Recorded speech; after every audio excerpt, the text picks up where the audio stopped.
Durant cette conférence, nous évoquerons ce que nous pouvons considérer, nous, comme étant des axes forts. Mais avant de rentrer dans les sujets particuliers, Claude, j'aimerais avoir ton sentiment global sur ce qu'a dit le président de la République ce matin. Alors je crois d'abord qu'on est parti d'une interrogation, d'une situation dans laquelle, il y a quelques mois, on attendait un plan hôpital. La première observation, à juste raison d'ailleurs, je pense, et on le vérifie nous en tous les cas dans nos pratiques ici au cabinet Oudard, de pratiques professionnelles, ce dont a besoin l'hôpital, certes, c'est d'un certain nombre de réformes sur lesquelles on va revenir, mais c'est d'abord d'avoir une réforme de l'ensemble de l'offre de soins, de l'ensemble du système de santé. On la voit bien dans cette expression aujourd'hui du président de la République. Avec deux lignes force peut-être et sur lesquelles on pourra revenir, c'est d'une part le décloisonnement.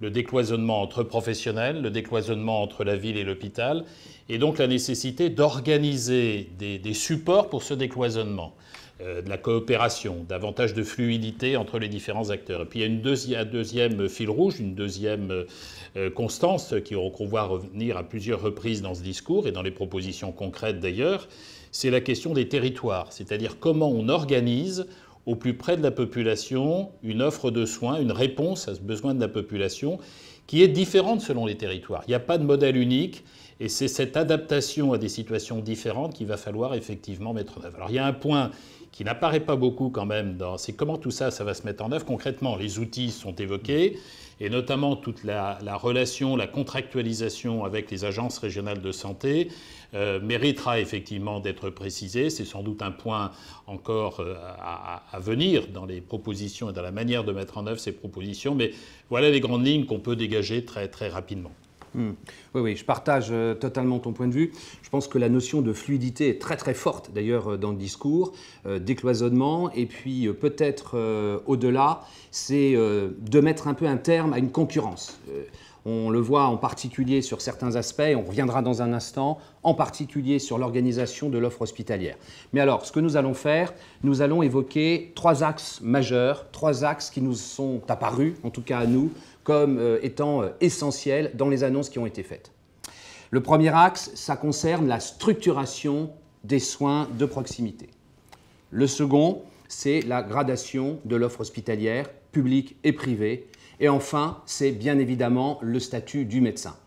Au gré de l'examen et de l'analyse de ces trois axes, nous examinerons et nous jetterons un œil aussi peut-être sur d'autres mesures. Alors, je vous propose peut-être d'abord d'écouter un court extrait du discours présidentiel concernant la proximité. Le système de santé demain, c'est un réseau de soins de proximité dont font partie tous les professionnels de santé d'un territoire, quel que soit leur statut, et qui garantit à la population l'accès permanent à des soins programmés ou non programmés.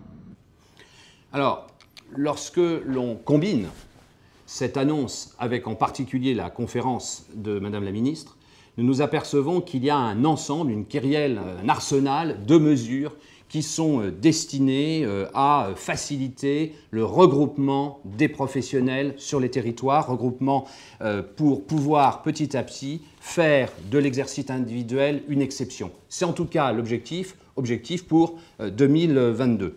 Alors à partir de là, parmi ces mesures importantes, il y a, on l'a entendu, la création de postes d'assistants médicaux, aussi bien d'ailleurs dans les MSP, dans les CPTS, tous ces sigles, on reviendra dans un instant, mais en tout cas pour toutes les équipes de soins primaires. C'est également de favoriser le financement, en particulier dans les structures de regroupement de professionnels.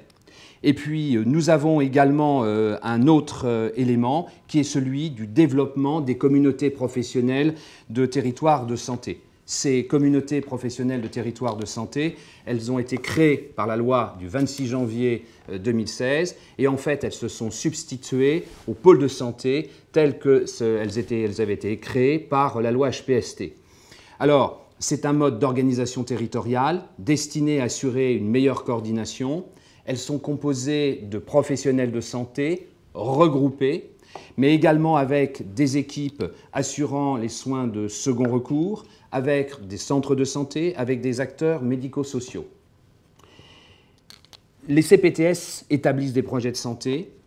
Pour l'instant, leur développement est relativement timide. Je crois qu'on prévoit le développement actuellement d'environ 200 CPTS. Il y en aurait actuellement 200, oui, dans un récent rapport de l'IGAS, oui.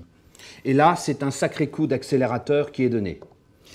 Alors, c'est un coup d'accélérateur. D'abord, ce qu'il faut constater, c'est qu'il y a déjà un certain nombre de choses qui se passent dans les territoires de regroupement de professionnels.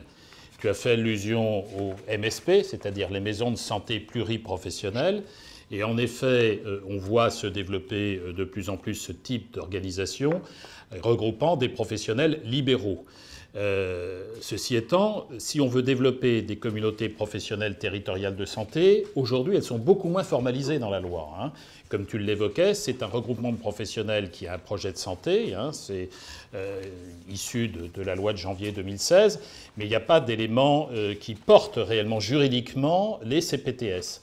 Alors que pour les maisons de santé pluriprofessionnelles et pour bénéficier effectivement d'un certain nombre de financements, la loi, ça remonte à 2011, c'était effectivement ce qu'on a appelé la loi Fourcade, qui avait été une loi qui avait corrigé un peu la loi HPST, a été créé un outil qui s'appelle des SISA, des sociétés interprofessionnelles de soins ambulatoires, et les maisons de santé pluriprofessionnelles sont portées en général par des SISA. Si on veut demain développer les CPTS, c'est absolument pas évident qu'il faudra créer des SISA, parce que ça crée un certain nombre de difficultés. Par contre, il faudra qu'il y ait un support juridique à la création des communautés professionnelles territoriales de santé. D'autant qu'il est annoncé en même temps qu'il y aura une négociation conventionnelle avec les syndicats médicaux, entre l'assurance maladie et les syndicats médicaux, pour donner des moyens aux CPTS, voire éventuellement pour leur permettre de financer les assistants médicaux, parce que les assistants médicaux, il faudra bien qu'il y ait une structure juridique qui porte le recrutement. Je précise en effet, peut-être contrairement parfois à des présentations qui ont été faites de ces assistants médicaux, ce n'est pas tout à fait comparable aux assistants dentaires, parce que l'assistant dentaire, elle accompagne le dentiste au fauteuil du cabinet dentaire, alors que là, le dispositif est prévu pour être des assistants dans des organisations collectives, des organisations effectivement regroupées. Donc on n'est pas tout à fait dans la même démarche. Et là, il y aura besoin de définir effectivement leur mission et de définir les conditions de la contractualisation avec les structures. Donc voilà des sujets sur lesquels on voit qu'il y a déjà des outils qui existent, mais il y aura sans doute besoin que cela soit précisé. Ceci étant, dès aujourd'hui, il y a des possibilités d'organisation. Alors, il y a peut-être un type de structure dont il faudra se méfier, on peut peut-être en dire un mot, c'est l'association. Parce que si on veut partager effectivement des honoraires, ce n'est pas possible dans une association. Il faudra certainement qu'il y ait un support juridiquement bien défini. Alors, pour abonder dans ton sens, aujourd'hui, la plupart des CPTS se sont constitués en association loi 1901 et on le comprend bien, on le comprend aisément, puisque finalement, il s'agit actuellement encore de coordination, mais demain, si bien évidemment sont mis en place ces missions prioritaires dont il est fait état, c'est-à-dire la réalisation d'actions de prévention, des garanties d'accès, la réponse aux soins non programmés, à un moment ou à un autre, surtout si on rajoute à cela le financement du parcours de santé, il faudra bien redistribuer des recettes, disposer d'une structure qui soit en capacité de pouvoir rémunérer ses membres. Et je ne vois pas l'association le faire pour des raisons fiscales évidentes. Donc il nous restera soit imaginer un nouveau modèle, mais après tout, nous avons dans notre besace déjà des choses intéressantes. Je pensais notamment au groupement de coopération sanitaire. Et là, moi, je lancerais bien d'ailleurs une proposition. Créons des groupements de coopération de santé et non pas sanitaire, dans lesquels il n'y aurait pas nécessairement la présence obligatoire d'un établissement de santé. Et puis, nous pourrions aussi réutiliser finalement un système un peu ancien, mais malgré tout formidablement moderne actuellement, qui est la coopérative. Absolument, d'autant plus qu'il y a déjà des possibilités avec des sociétés coopératives d'intérêt collectif éventuellement. Alors c'est un petit peu, c'est défini dans la loi Hamon de 2014. Bon, ceci étant, c'est un outil qui est un petit peu rigide aussi, parce qu'il peut y intégrer des collectivités territoriales, mais il faut qu'il y ait des représentants du personnel, des représentants des bénéficiaires du service. Mais enfin, il y a des outils qui existent. Il ne faudra sans doute pas qu'il y ait trop d'outils nouveaux, parce que les professionnels après ont du mal pour s'y retrouver et choisir effectivement le bon outil.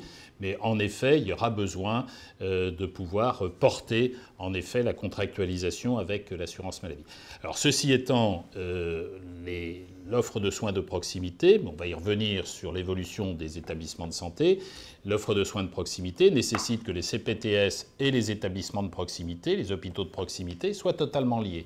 Or, pour le moment, effectivement, on voit bien des démarches qui sont parallèles et qui ne sont pas totalement fluides, justement, entre les types de structures différentes.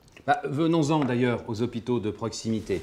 Parce que l'objectif, c'est de créer sur les territoires de 500 à 600 établissements, donc hôpitaux dits de proximité. Cela ressemble furieusement aux hôpitaux locaux. Est-ce que c'est une résurrection ? Alors ça doit être une résurrection. Alors créer d'abord, je crois qu'il faut préciser les choses. On ne va pas partir de rien pour créer des hôpitaux. Il y a des hôpitaux qui existent. Et effectivement, il fut un temps, si je puis dire, où on les appelait des hôpitaux locaux. Et puis il y a eu une homogénéisation du cadre juridique des établissements. Aujourd'hui, on parle d'établissements publics de santé, que ce soit les hôpitaux, effectivement, qu'on appellera demain de proximité, ou que ce soit les CHU. Et c'est le même type de statut, sauf que les positionnements, naturellement, et on va y revenir, dans l'offre de soins sont différentes, mais la contractualisation des CHU avec l'université, naturellement, est spécifique. Mais on est dans le même type de cadre juridique. Là, on voit se définir un cadre juridique effectivement nouveau, sans doute, puisqu'on prévoit que ces hôpitaux, d'abord, seront labellisés. Alors, honnêtement, je ne sais pas très bien ce que ça veut dire, labelliser. Hein. Ça veut dire qu'on les identifiera comme des établissements, effectivement, qui remplissent une mission de proximité. Ça veut dire qu'il va y avoir quand même de la restructuration hospitalière. Hein. Et cette restructuration hospitalière, parce qu'il y a des hôpitaux, effectivement, de proximité qui assurent des activités aujourd'hui de chirurgie dans un contexte où la sécurité de la prise en charge n'est pas toujours garantie. On sait très bien qu'un hôpital qui a une activité de chirurgie assez faible a parfois besoin d'avoir recours à des professionnels, anesthésistes ou chirurgiens qui viennent remplir des vacations et qui ne connaissent pas bien l'établissement. Et puis par ailleurs, quand on ne fait pas un acte de manière très, très répétitive, d'une certaine manière, on est moins performant, effectivement. Donc ces hôpitaux, il faudra certainement les faire évoluer. Pour revenir quand même à la question de la proximité, ils doivent effectivement trouver leur place avec les CPTS. Et on voit bien que c'est un projet médical de territoire qu'il faudra avoir, dans lequel on mêlera à la fois l'hôpital de proximité et effectivement la CPTS, enfin l'organisation territoriale. Et puis par ailleurs, sur les statuts, il faudra effectivement faire évoluer. Mais dans le cadre des GHT, et je pense que ce qui est important par rapport à un débat qui avait eu lieu, notamment à l'issue du rapport du Haut Conseil pour l'avenir de l'assurance maladie, s'il n'est pas repris, du moins apparemment ici, le fait que les hôpitaux de proximité seraient en dehors des GHT. Je pense d'ailleurs que c'est une bonne chose, parce que si on veut évoluer sur le plan du personnel, il faut pouvoir le faire dans le cadre du statut de la fonction publique hospitalière. Et par ailleurs, en effet, concernant les autorisations, on peut faire bouger les autorisations beaucoup plus facilement dans le cadre d'un groupement hospitalier de territoire. Je pense que ce serait effectivement cohérent de les y laisser, les hôpitaux de proximité. Et alors, on le voit bien d'ailleurs, puisqu'il est envisagé de créer pour ces hôpitaux de proximité un statut spécifique. Alors, qui dit statut spécifique, à compter du moment où ils sont rattachés au GHT, nous pourrions imaginer une gouvernance spécifique de ces établissements qui leur donne la souplesse nécessaire et en particulier qui permettent la participation des représentants des CPST. Mais pourquoi ne pas imaginer finalement une participation croisée ? Je participe à l'hôpital de proximité en ma qualité de représentant d'une CPTS et à l'inverse, en ma qualité de représentant légal d'un hôpital de proximité, je pourrais participer à une CPTS. Et d'ailleurs, je vois qu'on a une question, on nous demande comment les CPTS vont-elles se coordonner avec les autres acteurs. Ça, c'est un vrai problème parce que, regarde, est-ce que tu ne crois pas que nous sommes aujourd'hui à un moment où nous avons une quantité de briques et il va falloir les ordonner parce qu'à force, notre maison, là, elle est un peu brinque-ballante. J'ai d'un côté les plateformes d'appui, j'ai les Maya, je veux même avoir des clics, j'ai les réseaux, j'ai donc les maisons de santé, j'ai les CPTS. Il arrive un moment où l'effet du millefeuille, d'abord, il est indigeste. Et puis, deuxièmement, on ne s'y retrouve pas. Et après tout, le président de la République a dit très justement, l'important, c'est peut-être aussi de mieux dépenser et puis, par la coordination, d'avoir une meilleure prise en charge. En effet, c'est vrai que quand on regarde l'ensemble des outils qui existent, il y en a beaucoup et comme je l'évoquais tout à l'heure, c'est parfois un peu difficile de s'y retrouver, du moins pour les professionnels qui ont un projet dans un territoire. Donc le système y gagnera beaucoup s'il y a une simplification effectivement des outils. Par ailleurs, reprenons plutôt de se poser la question, et j'entends bien la question qui nous est posée, mais comment les CPTS vont-elles se coordonner avec les autres acteurs? Il faut peut-être repartir du besoin des territoires. De quoi parle-t-on?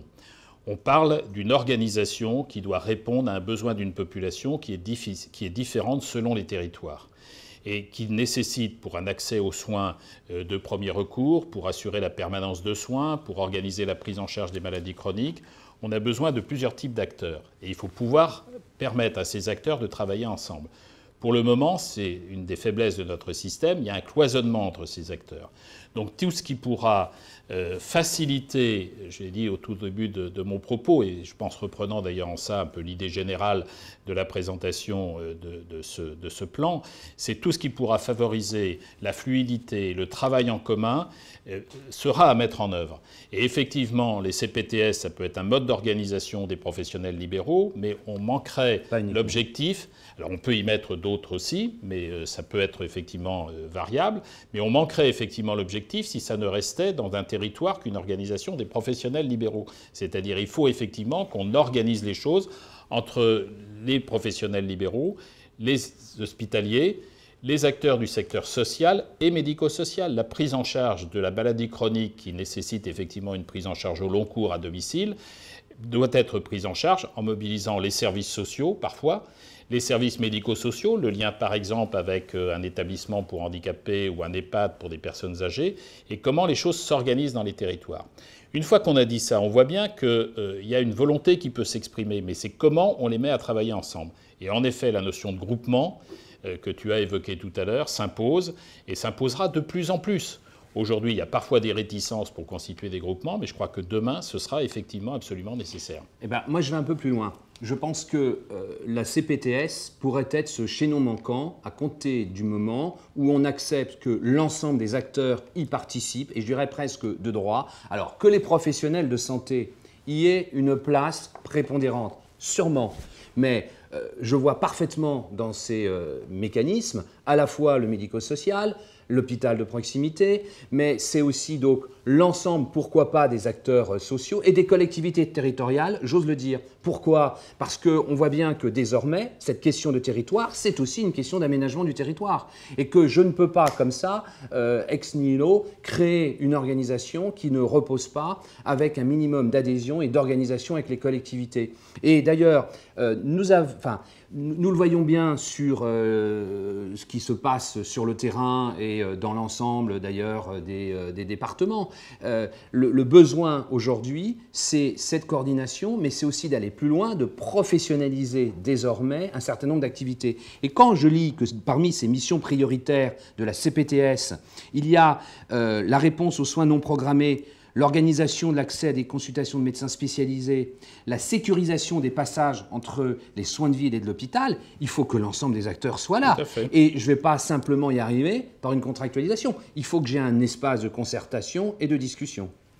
Alors, comment amener les professionnels à participer au CPTS? C'est vrai qu'aujourd'hui, les seules possibilités offertes dans la loi de janvier 2016, c'est de la contractualisation avec les agences régionales de santé et des financements sur le fonds d'intervention régionale, sur ce qu'on appelle le FIR.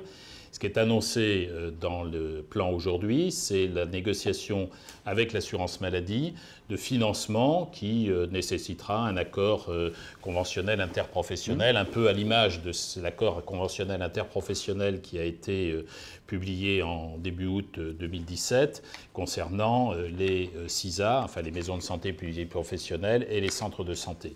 C'est sans doute une manière d'impulser pour les professionnels à s'intéresser au CPTS. Ceci étant quand même, et je peux le dire au regard de l'expérience que nous avons des CISA, il faut absolument que les modes juridiques de contractualisation entre les professionnels dans la négociation pour bénéficier des financements soient simples. aujourd'hui, quand on voit, et ça nous arrive nous au niveau du cabinet, de voir effectivement des équipes professionnelles libéraux qui seraient prêts à rentrer dans la mise en œuvre de l'accord conventionnel interprofessionnel, quand on leur explique une société d'exercice interprofessionnel, société qui nécessite des dépôts de statuts, etc., ça les rebute et je pense qu'effectivement, il faut aller vers quelque chose de plus simple. Et d'ailleurs, tu as raison, parce qu'on voit bien que la CISA, c'est nécessairement une adhésion individuelle, alors que certains sont peut-être déjà en société d'exercice ou dans l'autre. Il y a une question de responsabilité. Enfin, donc là, on retrouve encore ce syndrome du millefeuille, millefeuille, millefeuille. Et donc, il faut vraiment qu'on en profite. Là, après tout, l'occasion nous est donnée. Il faut qu'on en profite pour simplifier un peu les schémas et donner la liberté aux acteurs de constituer l'encadrement qui leur est nécessaire et qu'ils souhaitent. Alors, on nous pose la question, est-ce que c'est une réforme timide ou une vraie rupture ? Ni l'un ni l'autre.